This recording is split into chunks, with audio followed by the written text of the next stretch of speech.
Nadreen, Imran Khan की बहन नौरीन खानम ने कहा कि इमरान खान के बकौल वो जानते हैं, यानी इमरान खान ने खुद कहा कि ये मुझे कभी नहीं छोड़ेंगे क्योंकि ये मुझसे डरते हैं। उन्हें पता है इमरान खान की हुकूमत आ जाएगी या ये हुकूमत को गिरा देगा वापस आके बाहर।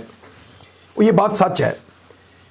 यानी अगर इमरान खान साहब को कानून के मुताबिक छोड़ा जाता ना, तो पिछले साल जो वकला ने हमें कैलकुलेशन बताए थे, जो इमरान खान साहब के वकला हैं, जो न्यूट्रल वकला भी थे, जो ये केस नहीं लड़ रहे थे, वो भी ये कहते थे, जर्नलिस्ट जो इमरान खान के हक में है या उनके खिलाफ है, वो भी ये कहते थे कि 2024 में कोई बाज़ औक़ात लोग कहते थे अगस्त में, कुछ लोग कहते थे नवंबर तक इमरान खान साहब को बाहर आ जाना चाहिए क्योंकि कानूनी तौर पे उनको जेल में रखने के जवाज़ ख़त्म हो गए।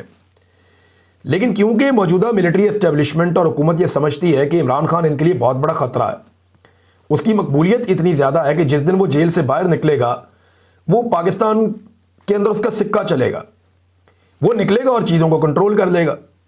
फिर लोग उससे इशारा मांगेंगे करना क्या है। तो इस सूरत हाल में ये रिस्क नहीं ले सकते।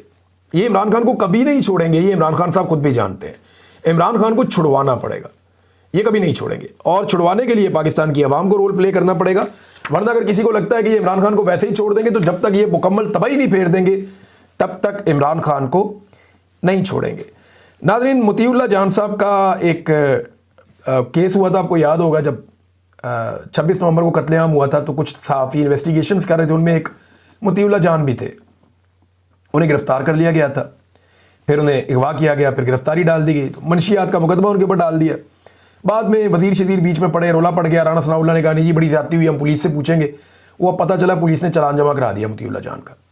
पूरे इस्लामाबाद में रोला पड़ा हुआ है, सहाफ़ी रोला डाल रहे हैं, सियासतदान रोला डाल रहे हैं।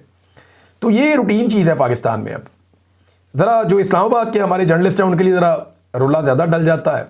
हमारे जैसे जो लोग हैं जो इस्लामाबाद में नहीं रहते, हमारे लिए ज़रा शोर कम मचता है। मेरी अभी थोड़े दिन पहले एक गिरफ्तारी के वारंट निकले हैं और एक ऐसे केस में निकले जिसके सारे सबूत मेरे पास मौजूद हैं, एक एक चीज़ मेरे पास मौजूद है। मैंने 50 मुकदमे मैंने भुगते हैं, लेकिन कभी इस्लामाबाद से ऐसी आवाज़ नहीं उठी। तो इस्लामाबाद के जो जर्नलिस्ट हैं उन्हें सोचना चाहिए कि हम जो बाकी शहरों में या बाकी इलाकों में रहने वाले सहाफ़ी हैं, हम भी इंसान हैं और हम भी जर्नलिस्ट हैं, हमारे लिए भी वैसी आवाज़ उठाया करें जैसे हम उनके लिए आवाज़ उठाते हैं। तो मोतीउल्लाह जान साहब ने हक अदा किया था उस वक्त सहाफ़त का, साकिब बशीर साहब ने भी, और इन लोगों ने पूरा जोर लगाया था, पूरी कोशिश की थी कि हक़ाइक़ सामने लेकर आएँ। और ये वो वक्त था जब हक़ाइक़ सामने लाना बहुत ही मुश्किल था, बहुत ही टफ था। बड़े बड़े सहाफ़ी जो है वो हाथ खड़े कर गए थे। तो इन लोगों ने ये काम किया था और इसकी पादाश में इन्हें गिरफ्तार भी किया गया। बड़ी ज़्यादती हुई। अब वो मामला खामोशी से पुलिस ने चालान जमा करवा दिया जाके। अंदाज़ा करें आप, यानी ये इस निज़ाम की हालत है। बहुत सारे जर्नलिस्ट इसकी मजम्मत कर रहे हैं, बिल्कुल करनी चाहिए। ये सिलसिला बंद करने का मुतालबा कर रहे हैं, बिल्कुल ये मुतालबा भी करना चाहिए, बिल्कुल जायज़ है।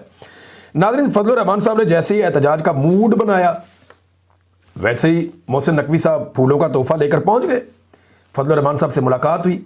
अब मैं उम्मीद करता हूं कि फजलुर रहमान साहब की तबीयत बहाल हो चुकी होगी, क्योंकि फजलुर रहमान साहब के बारे में एक बात बड़ी क्लियर है और मैंने बहुत पहले कही थी, और मुझे फ़ख्र है कि वो बात आज तक फजलुर रहमान साहब ने गलत साबित नहीं की, कि फजलुर रहमान साहब खुद स्टेटस को हैं। फजलुर रहमान साहब कभी स्टेटस को, अशराफिया, एस्टेब्लिशमेंट या माफियाज़ के ख़िलाफ़ नहीं जाएंगे। वो हमेशा उनकी सहूलतकारी करेंगे और उन्होंने अपनी पूरी जो सियासी करियर है उसके अंदर ये बात बार बार साबित की है। नाज़रीन, तहरीक लब्बैक अब एक और पार्टी बन गई है जिसकी ख़वातीन को उठा लिया गया, गिरफ़्तार कर लिया गया। पीटीआई जो है वो एक ऐसी पार्टी है जिसमें बड़े पैमाने पर ख़वातीन की गिरफ़्तारियाँ हुई, उन्हें गिरफ़्तार किया गया, उनको उठाया गया, उनको अगवा किया गया, उनको हिरासा किया गया, चादर और चारदीवारी का तकद्दुस पामाल किया गया। अब इसी लिस्ट के अंदर तहरीक लब्बैक आ गई। अच्छा, तहरीक लब्बैक के बारे में बताऊँ, इनकी ख़वातीन कभी एहतजाज करने नहीं आती।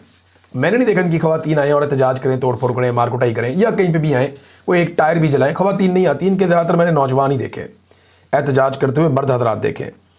तो अब जनाब तहरीक लब्बैक की ख़वातीन को भी गिरफ़्तार किया गया पुलिस की जानिब से, शेखुपुरा से, शरकपुर से, पता नहीं कहाँ से। और वो ख़वातीन जो है उन पर मुकदमा दर्ज करके उन्हें अदालतों में पेश करें। अंदाज़ा करें आप, ये इस वक्त पाकिस्तान में सूरत हाल है। नाज़रीन, एक और बड़ी अजीब खबर मैं आपको बताता हूँ। हुकूमत ने एक इदारा बनाया हुआ था मुखालिफिन को तुन के रखने के लिए, आपको याद है वो NCCIA। अब उस इदारे के 8 अफसरान अभी तक उठा लिए गए। ये जो रिपोर्ट है, ये मुख्तलिफ मीडिया ने इस रिपोर्ट को जारी किया है। अली हमजा साहब हैं, उन्होंने भी इसको रिपोर्ट किया। माजिद निज़ामी साहब हैं, उन्होंने भी इसको रिपोर्ट किया कि दूसरों को उठाने वाले अपने पेटी भाई भी गायब करना शुरू हो गए। लाहौर से, इस्लामाबाद से और गुजरावाला से NCCI के कई अफसरान को एक एक करके उठा लिया गया। लाहौर से पता चलता है कि 6 उठाए गए हैं, एक गुजरावाला से और एक इस्लामाबाद से उठाया गया। अब ये अपने ही बंदे उठा रहे हैं। देखिए, अगर किसी ने गलत किया है तो उसको गिरफ्तार करें ना, कानून के मुताबिक उसको कटहरे में लेकर आएँ, उसकी इंक्वायरी करें, उसके सबूत इकट्ठे करें। लेकिन क्योंकि पाकिस्तान में एक सिलसिला चल पड़ा है, सबसे आसान बंदा अगवा करो, ले जाओ, गायब करो, मारो, कुटो, जलील करो।